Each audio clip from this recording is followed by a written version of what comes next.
Good evening. It's 11 p.m. on the hour. You're now with me, Donald Elliott. Tonight's top stories. Once foes, now friends. PDP and PSP unite in the name of unity. And Thai election winner PITA Lim Jaron-rat failed in Prime Minister bid. All these and more on TVS Nightline.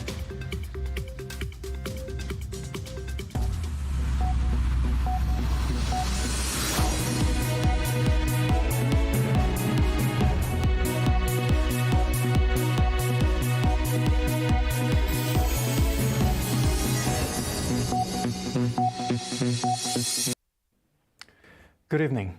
In a significant move towards unity, the Progressive Democratic Party PDP, a component party of Gabungan Party Sarawak GPS, has officially signed a Memorandum of Understanding MOU with local opposition party, the Parti Sarawak Bersatu or PSB, on Thursday. The MOU signing took place after the PDP Supreme Council meeting held in Kuala Lumpur early this evening. Its president, Dr. Sri Cheong King Singh, said that the agreement symbolizes the party's commitment to advancing stability, solidarity, as well as unity. He further emphasized that this partnership will support the Sarawak government in implementing greater development initiatives for the people of Sarawak. However, Cheong has downplayed the possibility of an immediate merger between the two. Meanwhile, PSB President Dr. Sri Wong Soon Kah stated that his party will set aside differences and rally behind Premier Dato' Petinggi Tan Sri Abang Johari Tun Openg and Prime Minister Dr. Sri Anwar Ibrahim. At this point, no details of the partnership has been disclosed, other than it has been in the pipeline for a year plus. It is also known that Abang Johari, who is also the GPS chairman, has been informed of this collaboration. As of press time, no statement has been issued by GPS regarding this developing story.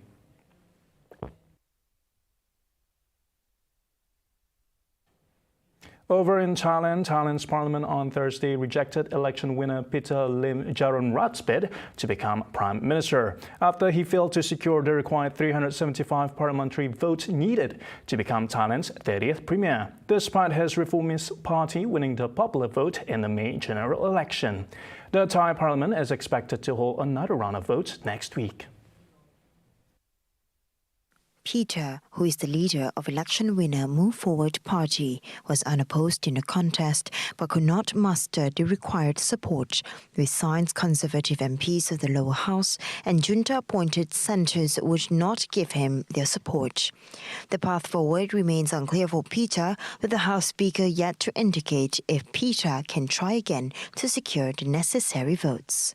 Following May's election, 42-year-old PITA cobbled together an 8-party coalition totaling 312 votes. Thursday's votes was a critical test of PITA's political clout and a gauge of the opposition to his party's anti-establishment agenda, which includes removing the military form politics, curbing business monopolies, and amending a royal defamation law that prescribes long jail terms for insulting the monarchy. PITA's loss may also spell trouble for his coalition, which includes opposition runner-up, the Pheu Thai Party. PITA's path to power has been further complicated by the threat of parliamentary suspension and 2 cases filed against him and his party. A day before the vote, the Election Commission recommended his suspension from Parliament over allegations he broke campaign rules, a move his party branded as an abuse of power. The recommendation followed a probe into PITA's ownership of shares in a media company, which is prohibited under Thai law. PITA said he would not give up on his prime ministerial bid and added his party would re-strategize to gather the required support to win the next vote on the premier, which is expected to be held next week and which PITA can contest if nominated again. Now, following the decision, protests began as military blocks Thailand election winner from becoming the prime minister. Crowds of Move Forward Party supporters gathered outside at the Bangkok Metropolitan Administration government complex, demanding that leader PITA Lim Jaron-rat to be selected as the kingdom's next prime minister. The building was lined with banners, posters and signs as demonstrators urged junta-appointed senators to give way to PITA as the country's leader. Pichet Chua the second Deputy House Speaker and a few Thai Party MPs said a 50-meter section of the Sapaya Sapasatan had been barricaded to keep protesters out. Many of the protesters voiced anger towards the Election Commission EC of Thailand, which had filed a complaint against PITA over his father's shares in an inactive broadcaster. The unrest has sent the country's currency lower after Move Forward Party won the most seats in a national poll on May 15. PITA won the most votes in the national poll in May, but the senators have vowed to block him from becoming Prime Minister over the party's manifesto to remove the controversial Les Majestic law. The ultra-conservative senators have pledged their loyalty to protecting the monarchy and vowed to prevent the Move Forward Party from entering government due to its stance on modernizing the state, which they see as a threat to national security.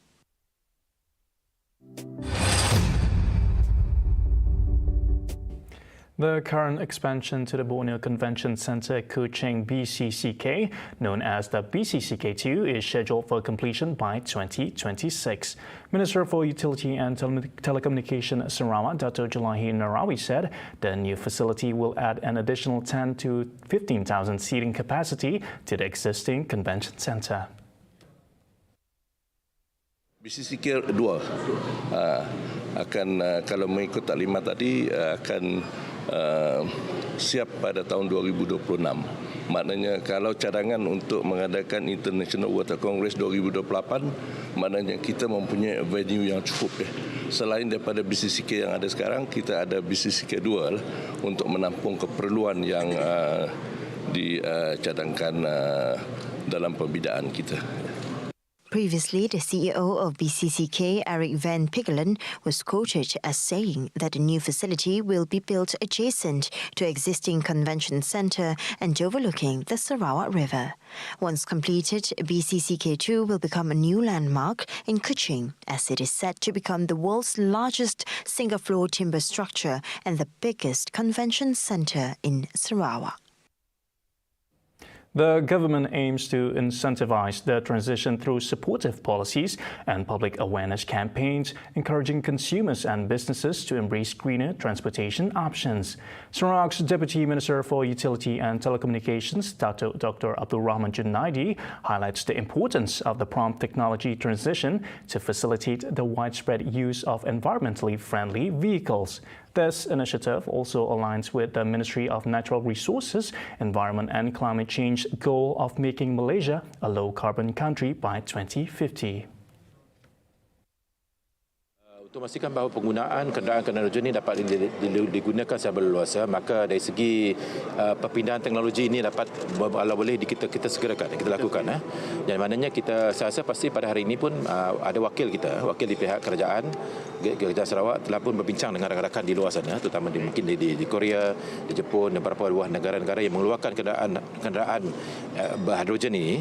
Dan termasuk satu lagi mungkin kita nak tambahkan kenderaan elektrik, kenderaan elektrik vehicle yang boleh kita guna pakai secara lebih meluas, dan ini boleh mengurangkan dari segi harga kenderaan tersebut yang boleh dimiliki oleh masyarakat awam secara. In addition, this initiative not only focuses on implementing hydrogen and electricity as alternatives to fossil fuels for vehicles in the future, but it also aims to promote the carbon trading industry established by the state government. Seandainya penggunaan kenderaan hidrogen ini dapat kita laksanakan secara besar-besaran di seluruh Sarawak, maka dengan kata lain Sarawak boleh menjadi negeri yang rendah karbon lebih awal pada masa-masa yang akan datang. Yang keduanya ialah mengenai industri carbon trading yang sedang diusahakan oleh kerajaan Sarawak juga melalui saranan yang telah pun disampaikan oleh Yang Berhormat Premier kita. Maka dengan kata lain kita memastikan bahawa dari segi proses carbon dioxide di udara ini dapat ditangani dengan baik, pelepasannya dapat dikurangkan. He told the press after officiating the Low Carbon City seminar at the Borneo Convention Centre Kuching BCCK on Thursday. Starting August 15, public university students will be eligible for a 300 ringgit subsidy when purchasing domestic flight tickets between the Peninsula, Sabah, Sarawak and Labuan. Transport Minister Anthony Loke said the new subsidy initiative will greatly benefit public university students. The program also aims to make travel more affordable and accessible, allowing students to explore the country and engage in enriching experiences. Detailed application procedures will be provided in the coming weeks to ensure a smooth process for the students. Inisiatif ini akan dilaksanakan melalui kaedah pemberian kredit Shell, di mana syarikat penerbangan akan mengeluarkan voucher digital bernilai RM300 kepada setiap pelajar yang layak untuk ditebus bagi maksud pembelian tiket penerbangan bagi laluan-laluan domestik antara Semenanjung, Sabah, Sarawak dan Labuan. The subsidy is valid for one-way and return economy class tickets between their place of origin and place of study. Lok further clarified that if the ticket purchase costs less than RM300, the remaining balance in the form of a digital voucher can be utilized for future ticket purchases, redeemable until October 31st. The subsidy vouchers can only be used to purchase flight tickets from Malaysia Airlines, AirAsia, Batik Air, Firefly and My Airline. Pelaksanaan inisiatif bantuan subsidi pembelian tiket penerbangan untuk pelajar universiti awam bagi laluan domestik antara Semenanjung, Sabah, Sarawak dan wilayah Persekutuan Labuan dapat mengurangkan beban kewangan pelajar yang ingin pulang ke kampung halaman semasa cuti semester pengajian. Bantuan ini adalah salah satu inisiatif kerajaan perpaduan untuk mengeratkan hubungan antara Semenanjung dan Sabah Sarawak serta wilayah Persekutuan Labuan di samping menangani isu kos sara hidup selaras dengan aspirasi Malaysia Madani. Those interested can verify their eligibility by visiting the website of the Transport Ministry. However, for those who are ineligible, they have the option to appeal to the Ministry of Higher Education through their respective universities or explore the possibility of applying for flight ticket subsidies on the selected airlines' websites. In related development, the RM300 flight subsidy initiative for public university students aims to ease the financial burden of students returning to their hometowns. For the Dean of Kuliah of Dentistry at the International Islamic University Malaysia IIUM, Associate Professor Dr. Haikal Muhammad Hilal, he revealed that the flight ticket issue has always been a thorn in the sides of students, especially during festive seasons. Kerana tidak ada keluarga yang sepenuhnya mampu, dan saya jangka inisiatif ini memang akan memberi satu impak yang besar kepada keluarga-keluarga dan pelajar-pelajar di Sabah Sarawak, termasuk juga Labuan. Lebih kurang 56,000 pelajar akan dapat benefit kelebihan daripada inisiatif ini. For students, the subsidy was truly a dream come true, as finally their worries and troubles were finally answered. Alhamdulillah, sebab voucher subsidi tiket penerbangan tu pun memang sangat bantu mula ikutkan, sebab as a student dari Sarawak ke Sabah ni macam pembelajaran kami paksa tanggung diri most of the time, and paksa minta tanggung dari family juga. And sometimes even sponsorship pun cukup. So most of the time paksa fikir hal kewangan di situ, soalnya affect my studies. Bila ada voucher subsidi macam tu, yang seolah-olah macam angkat beban dari bahu ni lah, and my own family. So I think voucher subsidi tiket penerbangan tu memang betul-betul membantu. Walaupun kami sempat merasa pakai voucher tu since kami dah final year and sekarang tengah undergoing internship, tapi kami rasa bersyukur juga sebab untuk student lain dapat merasalah pakai voucher subsidi 300 tu, dan tegal rega flight yang si tentu tu je lah, orang macam kita tu berkira nak makan pas semua, dia susah nak macam nak handle financial macam ya dekat bagi-bagi waktu you. On Wednesday, Transport Minister Anthony Lok introduced a subsidy initiative for public university students worth RM300 for the purchase of flight tickets for domestic routes between Peninsular Malaysia, Sabah, Sarawak and Labuan, which will begin on August 15. This initiative would be implemented through a credit shell where participating airlines will issue a digital voucher worth RM300 to each eligible student to redeem for purchasing flight tickets for domestic routes. In crime update, a cannabis tree is among the illicit items successfully seized through the third series of the Tapis Has operation, conducted by the Narcotics Crime Investigation Department of Sarawak Police Contingent Headquarters from July 10 to 12. According to Sarawak Police Commissioner Datuk Muhammad Azman Ahmad Sabri, the cannabis tree was seized in Miri, where it was planted in a pot by an individual at his residence. Meanwhile, 163 raids and 364 inspections were made across Sarawak, including in hotspots, PPRG areas, housing areas, villages, as well as myriad other places used for drug distribution and abuse. Hasil serbuan dan pemeriksaan tersebut seramai 324 orang telah ditangkap di atas pelbagai kesalahan di bawah Tadadah Bahaya 952 kategori berikut. Yang pertama, kategori bekalan di bawah Seksyen 39A-1 Tadadah Bahaya 952 selama 12 orang. Kategori Seksyen 6B Tadadah Bahaya 952 selama 1 orang. Kategori memiliki di bawah Seksyen 12-2 Tadadah Bahaya 952 selama 56 orang. Kategori urin positif itu di bawah Seksyen 15-1-A atau Tadadah Bahaya 952 selama 255 orang. Pecahan jantina seperti berikut oleh 303 orang lelaki dan 21 orang perempuan berusia antara 14 hingga 56 tahun. He said this in a media conference for Operation Tapis Has Series 3, Narcotics Crime Investigation Department, Royal Malaysia Police Sarawak Contingent on Thursday. In the meantime, actions have been taken against 9 addicts under Section 39C of the Dangerous Drugs Act 1952, which carries a jail term of not less than 5 years and not more than 7 years, with no more than 3 lashes if convicted.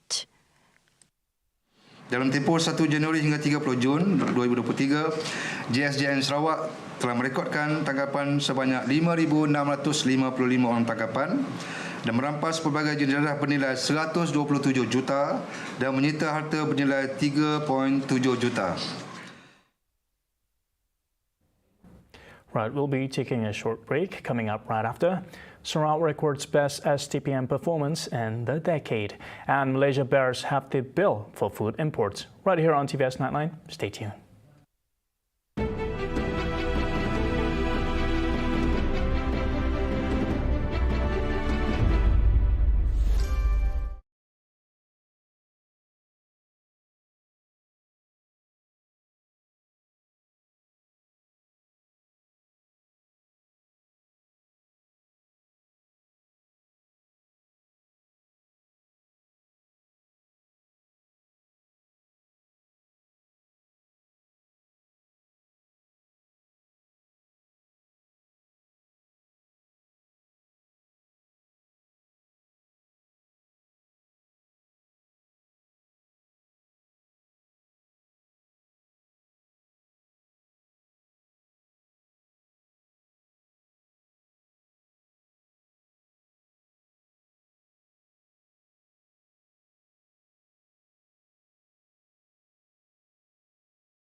Welcome back.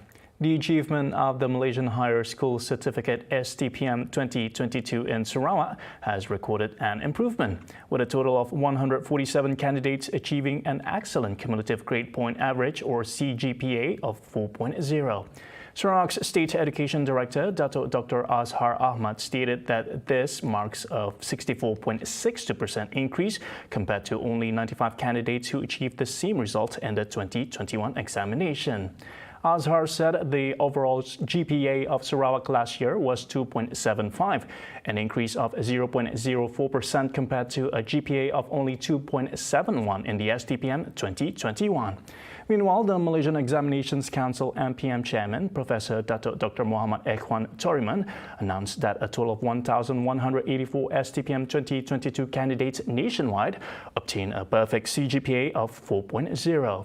Additionally, Azhar highlighted SMK's Sacred Heart and Cebu as the top performing school, alongside among the 17 best schools in the state for the previous year's STPM results. These top schools achieve a CGPA exceeding 3.0, with 10 schools achieving this milestone in the previous year.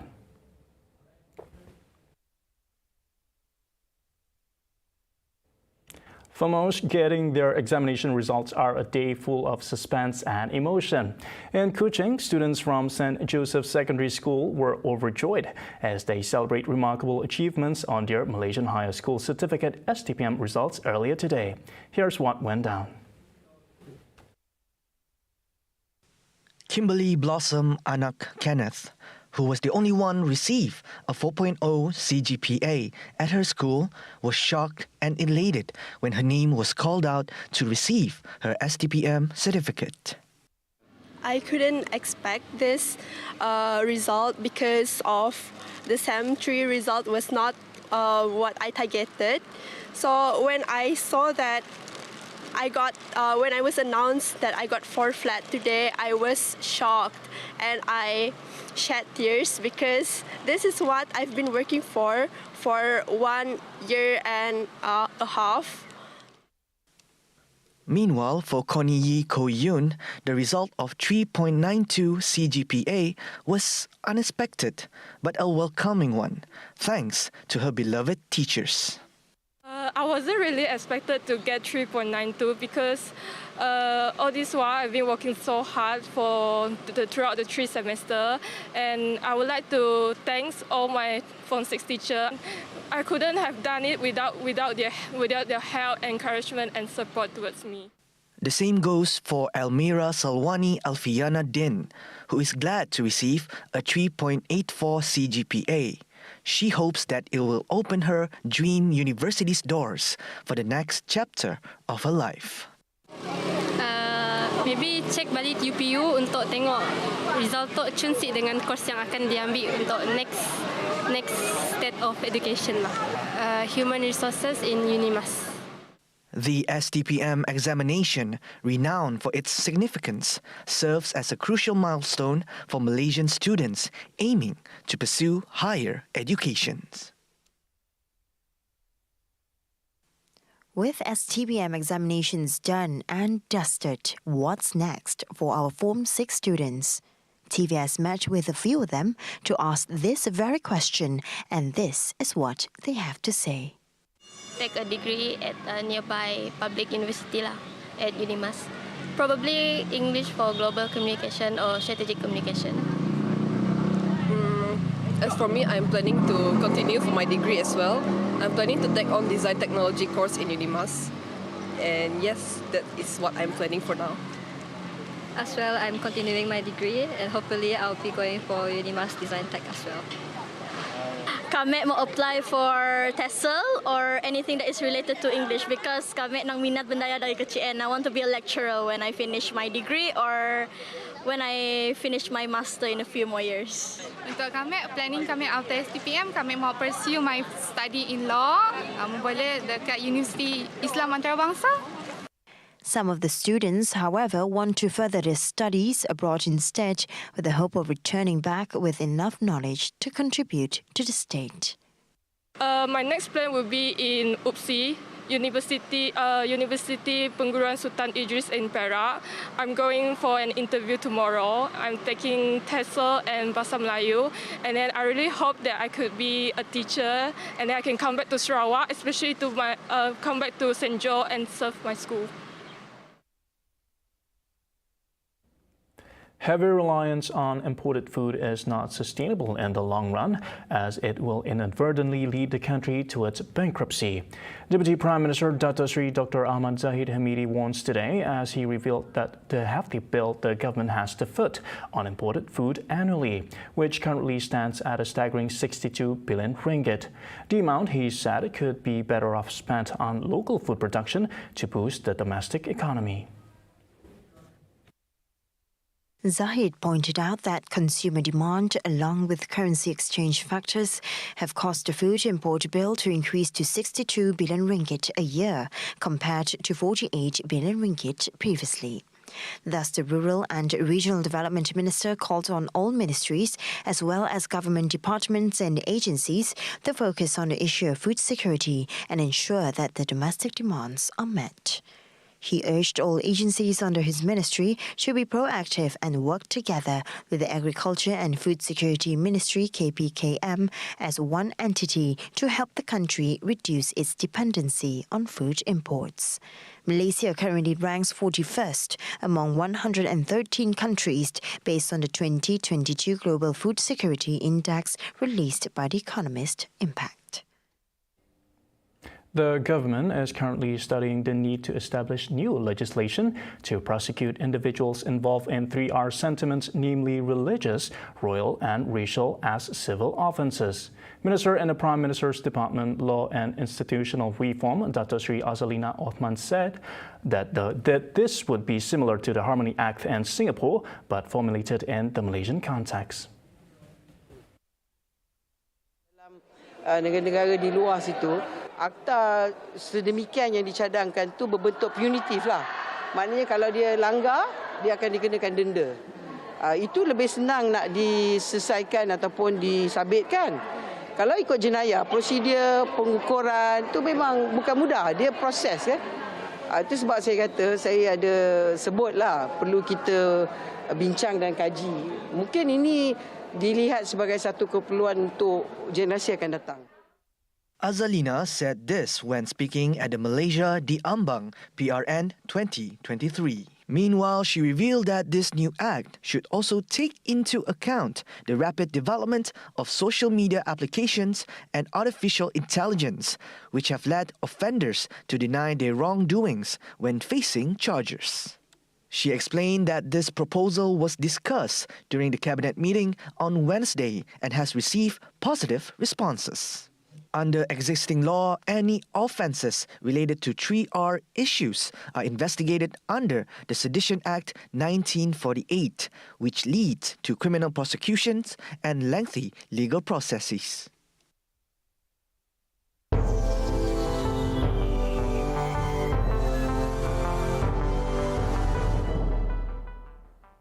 Suspected gang members in western Mexico killed 4 security officials and 2 civilians, while injuring a dozen others after an attack with explosives on Tuesday night, which the local government described as an act of terror.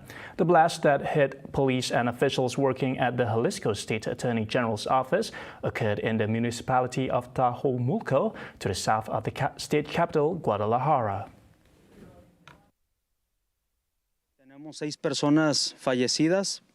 De las 6 personas occisas, comentarles y actualizarles que 3 son elementos de la Fiscalía de Jalisco, un elemento también occiso de la Policía de Tlajomulco, y tenemos 2 personas civiles.